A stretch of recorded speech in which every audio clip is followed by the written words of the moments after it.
National Guard troops are patrolling the streets of D.C. If you live in Illinois, you can't get therapy from an AI chatbot. And a nuclear power plant was no match for a swarm of jellyfish. That's some of what we'll get to on the 7 from the Washington Post. I'm Hannah Jewell. It's Wednesday, August 13th.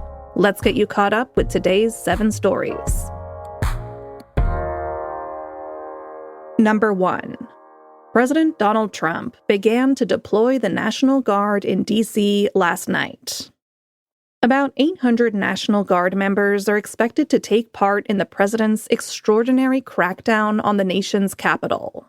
On Monday, the president took federal control of the city's police department, and he issued officers a far-reaching mandate to, in the president's words, do whatever the hell they want to curb crime.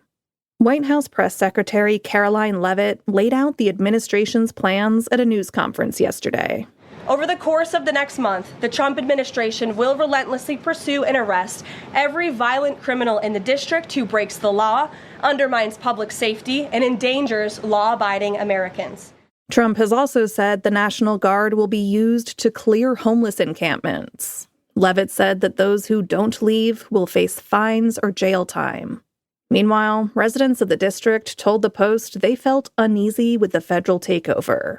Here's D.C. local Dean Hunter. I felt violated. I don't feel safe with the possibility of untrained FBI agents and military personnel who are untrained to do police services patrolling our streets. The president's crackdown has renewed calls to make D.C. a state. Democratic leaders say that statehood could have protected the district from Trump's interference.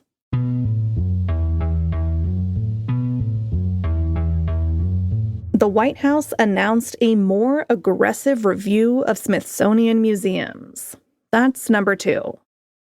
Since returning to office in January, Trump has moved quickly to overhaul the country's most prominent arts and cultural institutions. He has been particularly focused on the Smithsonian.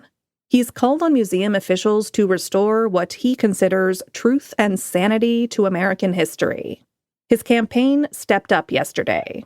The White House announced a review of exhibitions, collections, and operations ahead of America's 250th birthday celebrations next year. The initial review will focus on 8 museums. Critics fear the effort could hide the uglier parts of America's past. Meanwhile, Trump is expected to be at the Kennedy Center in D.C. today to announce this year's picks for the arts institution's honors. Yesterday, the Post revealed 3 names under consideration. They are country music legend George Strait, glam metal icons Kiss, and the English actor Michael Crawford. Number 3. It's been 13 years since Austin Tice disappeared in Syria.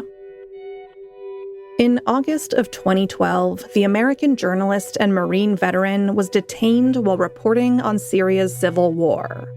In October of that year, he managed to escape from captivity, but he was quickly recaptured, and he disappeared into one of the world's most secretive and repressive regimes.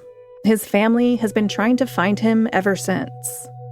The collapse of Bashar al-Assad's dictatorship in December renewed hopes that he would be found. But despite diplomatic efforts across 4 presidential administrations, his fate remains elusive. To mark the anniversary of his capture, the Post spoke with more than 70 people on 4 continents who knew Tice or worked on the long effort to rescue him. Our reporters uncovered new details and previously unreported efforts to track him down. You can find the Post's investigation on our homepage this morning, or follow the link in today's newsletter. Number 4. An appeals court cleared the US Doge Service to access sensitive records at federal agencies. You probably haven't heard much about Doge since Elon Musk stepped away from the government-slashing team in May. But Doge has still been working away in the background. And yesterday, it scored a victory in court.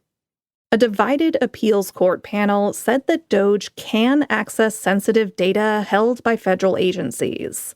That includes the Treasury Department, the Office of Personnel Management, and the Education Department. The panel rejected concerns that the move could put the personal data of U.S. citizens and residents at risk. An Alaskan city is bracing for flooding from a glacier. That's number 5. Officials in Juneau yesterday said that a basin full of icy meltwater above the city had broken its glacial barrier. They warned residents to evacuate from parts of the city that have been prone to repeated flooding from the glacier. And they predicted the peak of the floodwaters would arrive by this afternoon. These floods began more than a decade ago, and they've become an increasingly destructive yearly phenomenon. In preparation for this year's floods, the city has erected new barriers to try and hold the waters back. But it's feared that today's flooding may surpass the levels reached by previous floods. Number 6. Illinois became the latest state to ban AI therapy.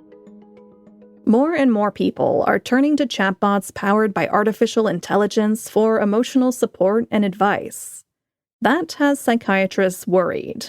Experts have raised alarms about the potential dangers of therapy with AI chatbots that haven't been reviewed by regulators for safety and effectiveness. Cases have already emerged of chatbots engaging in harmful conversations with vulnerable people. So, therapists in Illinois are now forbidden from using AI to make treatment decisions or communicate with clients. They can still use AI for administrative tasks. Illinois joins Nevada and Utah, which also restrict the use of AI in mental health care. And at number 7. A nuclear power plant in France was shut down by jellyfish. Jellyfish can reproduce rapidly in warm weather, so this summer's European heatwave probably created ideal conditions for them to go forth and multiply. When lots of jellyfish get together, they form a bloom. When it's nice and warm, they tend to float closer to the surface of the water, and they're not the strongest swimmers.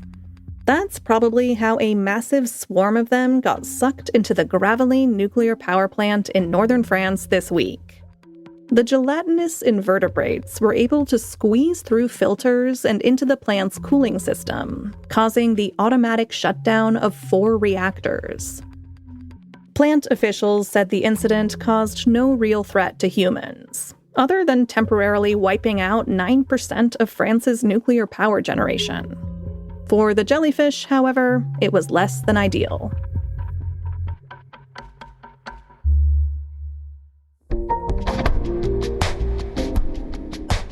All right, you're all caught up. As is often the case, what happens in Washington has implications for the country and the world. Our reporters have been following the federal takeover of the D.C. police and the president's deployment of the National Guard from every angle. And you can catch up on all of it with a 7-day pass to the Post. 7 days for $7. A perfect option for listeners of The 7. Learn more at washingtonpost.com/weekpass. I'm Hannah Jewell. I'll meet you back here tomorrow.